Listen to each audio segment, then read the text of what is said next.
Next on Michelle Malkin Investigates.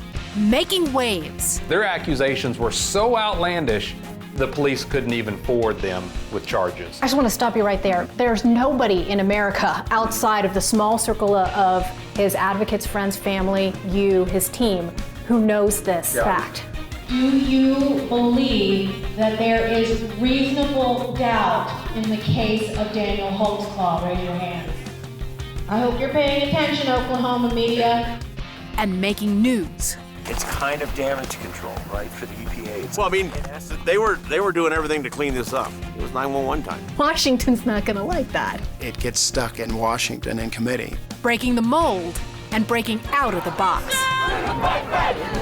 Part of my passion for telling this particular story is that there are stories like it all over. As we wrap up our first season on CRTV, Michelle Malkin Investigates brings you up to date on our groundbreaking stories. I interviewed both of the lead detectives, Rocky Gregory and Kim Davis, about the phenomenon of touch DNA, and both of them were rather dismissive. Charitably, I think this is a convenient position for them to maintain. Another very damning sin of omission. We peeled back the layers of national headline-making fabrications in search of new evidence and new perspectives. If it was your company or my company that did that, we would be in jail. Just to make explicit, when you say it and that, you're talking about Hayes Griswold. I have my ideas. There are no clean hands in this one. We conducted intimate one-on-one interviews with those closest to the story. I remember that phone call like it was just yesterday because I could just hear his voice, just him being so shocked. And took you behind the scenes. Thank you for coming. That gets reported. Hi, I'm Michelle. That's right. MMI has put mainstream muckrakers on notice. We're about facts, not fiction. Liberal media, you're about to be schooled in how to report on the real story behind all the propaganda you preach in the free press.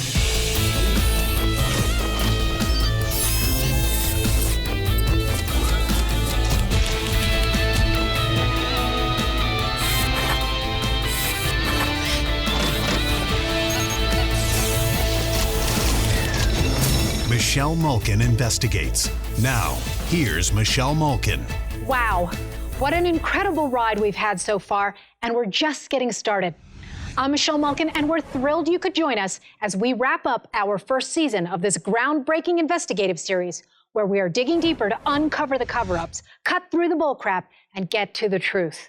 In this special edition, we're going to feature our favorites, viewer feedback from across the country in our social media minute, the good, the bad, and the ugly. We'll nominate a crap weasel, the lowest form of political cheaters, government thieves, con artists, frauds, and all-around idiots making America worse. And of course, a bulldog, an outstanding citizen or group defending our rights, righting wrongs, and busting false narratives. In this episode, we'll also listen to liberals to find out what's making them so unhinged. And we'll chat with new media pioneer James O'Keefe about the evolution of conservative investigative journalism. From the day we launched, I've gotten hundreds of messages, emails, and comments about our work. We got a great tweet from straight-talking law enforcer extraordinaire, Sheriff David Clark. Clark graciously granted us an interview and blasted Black Lives Matter's cop-hating, Marxist-inspired ideology. "Well done," he wrote. "This is a hateful, dangerous ideology being taught to kids. This is nothing other than child abuse." Sir, I couldn't agree with you more. We were also honored to hear from New York Times bestselling author and filmmaker Dinesh D'Souza. Quote, "An incredible investigative report by Michelle Malkin. Please watch." And so many of you did. He's talking about our first two episodes. Daniel in the Den was our investigative series digging into the case of Daniel Holtzclaw, the former Oklahoma City police officer who was convicted on 18 of 36 piled-up sexual charges by Black female accusers in Northeast Oklahoma City. Is he guilty? Or was this a racially charged witch hunt, with accusers now waiting to collect a big payout? In our investigation, we dared to ask the question, what if he didn't do it? Little did we know, free speech blockers and social justice warriors would pull the race and gender cards to censor us. Apparently, the question was so controversial and volatile that I was lambasted, ridiculed, and attacked for daring to ask it. And the social justice mob bullied a local OKC media company into taking down our sign with the forbidden question. We put up this billboard in Oklahoma City. All it said was, "What if he didn't do it?" That's it. We didn't answer the question. We simply asked Oklahoma citizens to consider a radical proposition. Maybe they've been wrong about the case. And then we showed you in our series that maybe what everyone thought they knew wasn't true. Maybe the rest of the media failed to ask the right questions. Maybe detectives with tunnel vision ignored a mountain of exculpatory evidence. Maybe the prosecutors recklessly distorted the DNA evidence. The social justice warriors who helped put Daniel behind bars protested, because that's what they do best. They clogged up the phone lines and social media channels, calling Tyler Media racist for allowing the billboard. They described it as, quote, terroristic imagery.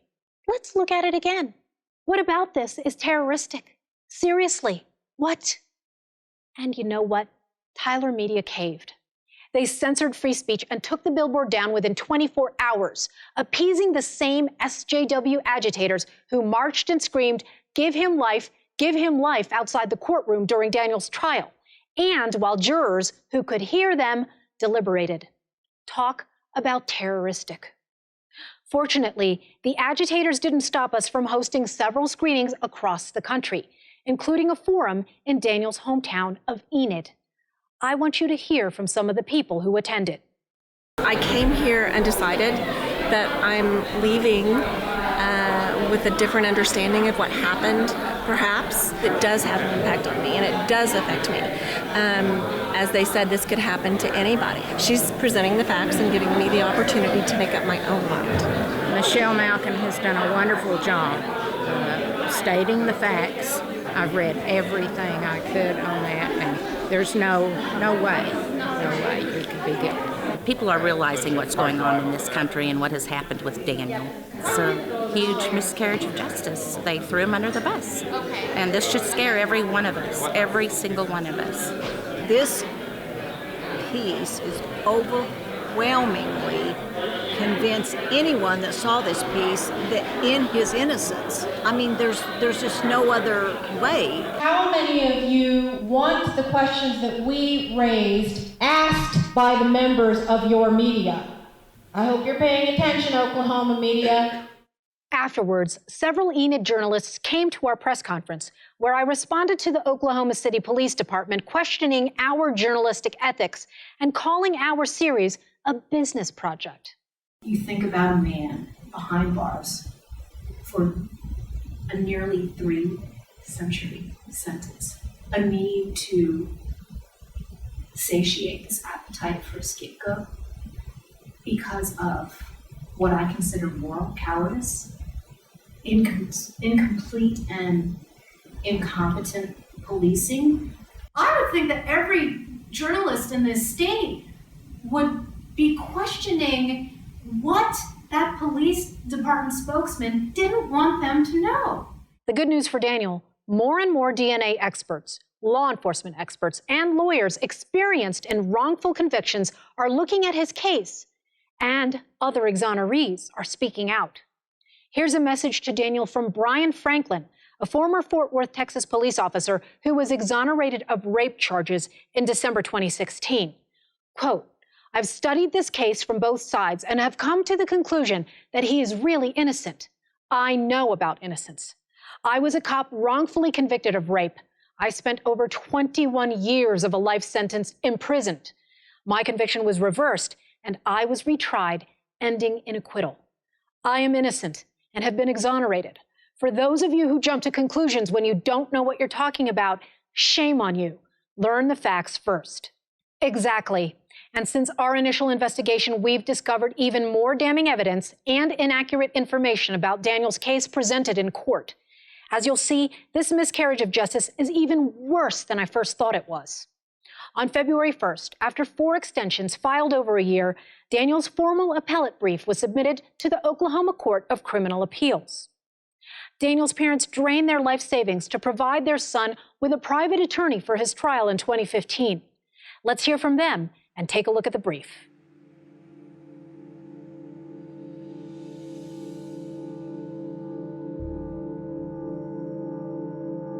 This trial devastated us as far as our savings that we had. I have a 20-year career in the Air Force, and I've been at 19 years now with the police department. We had a savings that we were looking toward retirement. That savings that we had, it's all gone to legal fees. So Daniel Holtzclaw's appeal is currently being handled by a public defender. The Sixth Amendment guarantees every criminal defendant the right to counsel, but funding for the Oklahoma indigent defense system has dwindled over the last 15 years as caseloads have increased. In 2015, each staff attorney did the work of 2.07 attorneys, according to the Oklahoma Policy Institute. For Daniel, this meant he had only one in-person visit with his assigned public defender, James Lockhart. And his family tells me it meant extremely limited communication with the person in charge of advocating for Daniel's constitutional rights. The most cherished memories that I had is all the family together. In fact, the first time the Holtzclaws knew exactly what arguments would be raised in Daniel's appeal was on the afternoon of February 1st, when the documents were finally released to the public. The brief in chief is 50 pages and makes several arguments. 1. Insufficient evidence. 2. Lumping 13 accusers and 36 criminal charges. 3. Circus Atmosphere. 4. Overzealous prosecutors acted unethically, misrepresented evidence. 5. Daniel's trial attorney provided ineffective counsel. 6. 263 years is an unconstitutionally excessive sentence. 7. Due process rights violated. Let's take a closer look, starting with the volume of accusers. The appeal alleges that allowing the prosecution to lump 13 accusers in one trial encouraged jurors to convict Daniel based on an aggregate of evidence instead of basing their decision on adequate proof of each individual charge. Lead Detective Kim Davis admitted in our interview that part of the reason she believed the victims was because there were so many. You still believe her, not him? I do. And is that because of I assume it's because of all the other women that became a part of this case? Oh, I mean, absolutely. It just becomes a little bit more believable.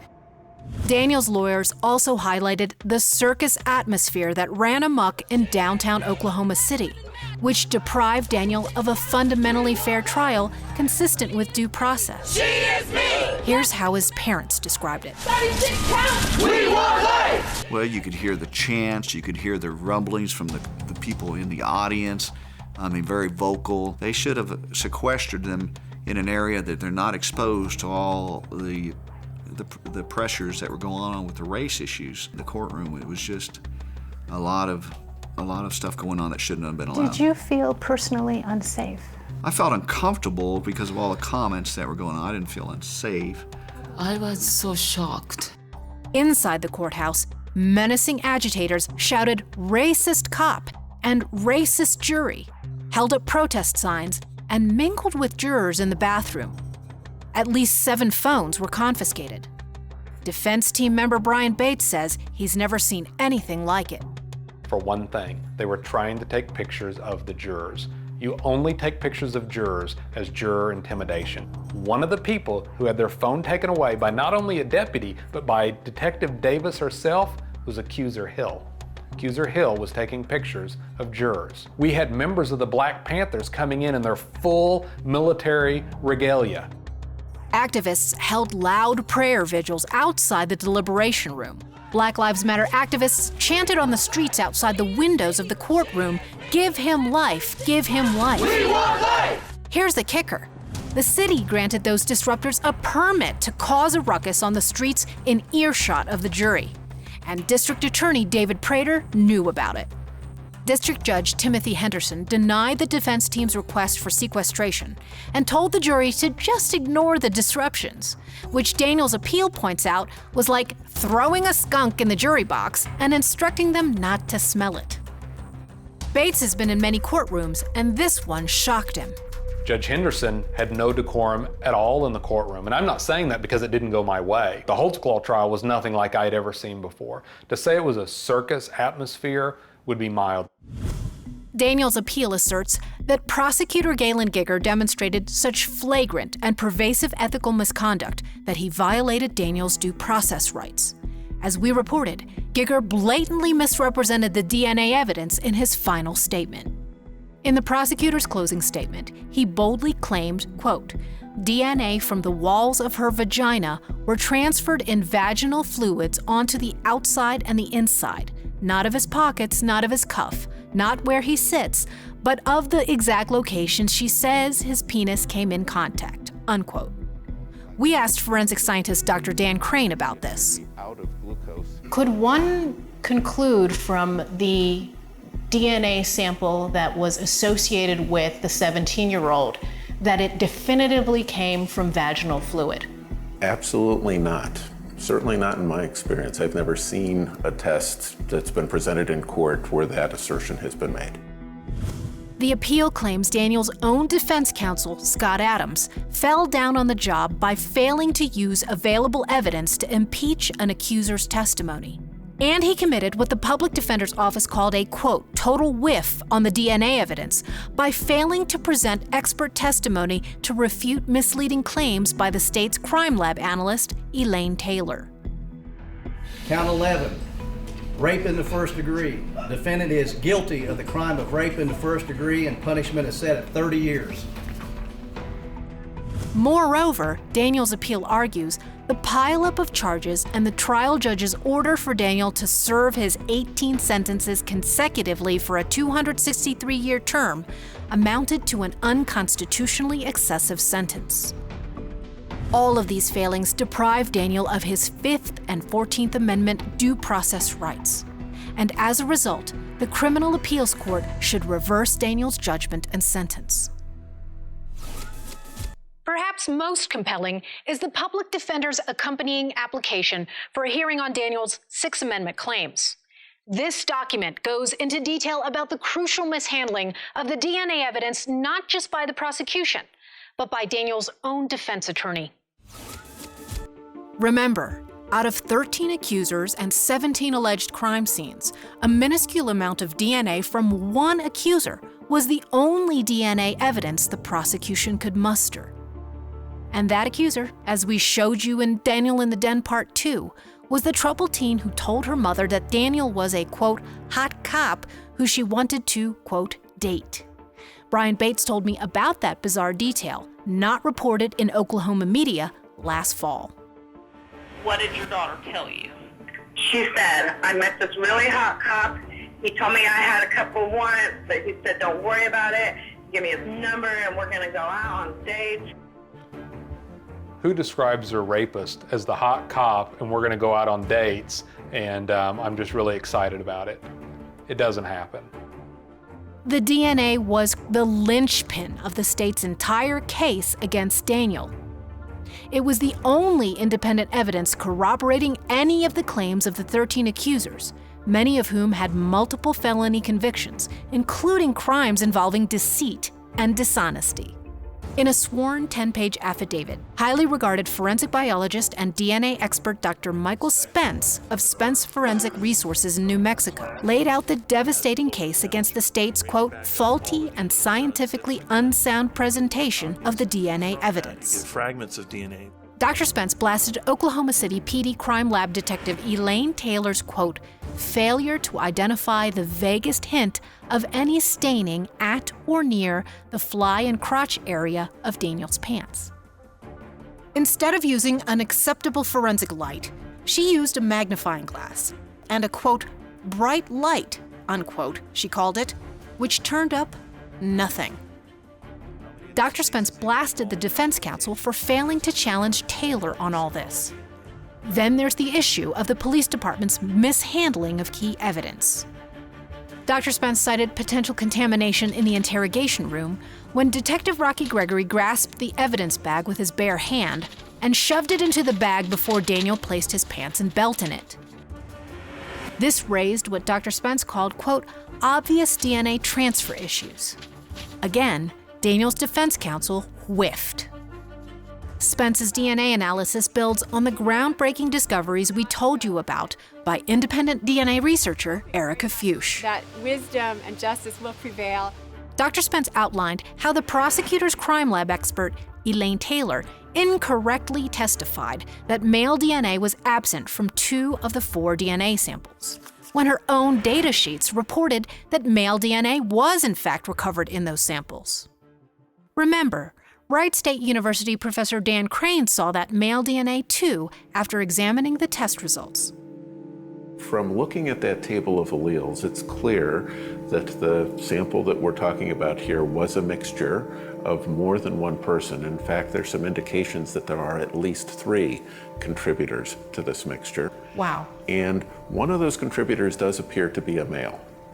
Based on these test results, the DNA tells us that fairly confidently.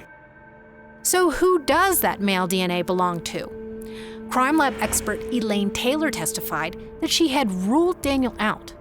But Dr. Spence cited Taylor's own report that one of the DNA swabs was an inconclusive mixture with insufficient data, meaning that she could not rule out Daniel as a contributor, as she erroneously did in sworn testimony. This is important because the prosecution baselessly argued that the absence of Daniel's genetic material meant the DNA must have come from vaginal fluid from the teenage accuser. Dr. Spence further scrutinized the 4 DNA swabs of the zipper area on Daniel's pants that Taylor took. The first and second swabs were minuscule mixtures of DNA associated with the teen accuser, male skin cell DNA that could have been Daniel's, as well as unknown DNA that didn't belong to Daniel, his girlfriend at the time, or 3 accusers, including the teen who all claimed he sexually assaulted them on the same day. Dr. Crane underscored why these mixtures are so problematic. It's important to bear in mind, like for the 17q2 sample, the laboratory's conclusion is that that is a mixture of, I believe their conclusion was at least 3 individuals. So their conclusion was at least 3. In that context, when we're talking about at least 3, realize that at least is very important. It may be 4, it may be 5, it may be 6 or 7. And we do not have the ability to say which of those is more likely. We can say it's not 2, we can say it's not 1, but we can't say if 3 is more likely than 4 or 5 is more likely than 3. That says nothing about how long the DNA has been there. Absolutely. Or how it got there. Right, right. The third and fourth swabs were also mixtures that included a small quantity of the teen accuser's skin cell DNA, as well as male DNA that Elaine Taylor incorrectly said there was no evidence of. So the male skin cell DNA could have been Daniel's, or it could have been another unidentified male's. The bottom line is that Elaine Taylor contradicted her own findings and misled the jury about the results, their implications, and the likelihood that DNA presence was simply the result of innocent DNA transfer. And Daniel's lawyer failed to nail Taylor down.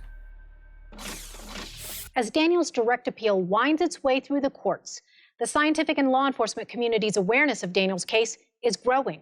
Several other forensic experts and investigators have shared their concerns with me about the shoddy testimony and analysis that led to Daniel's convictions. We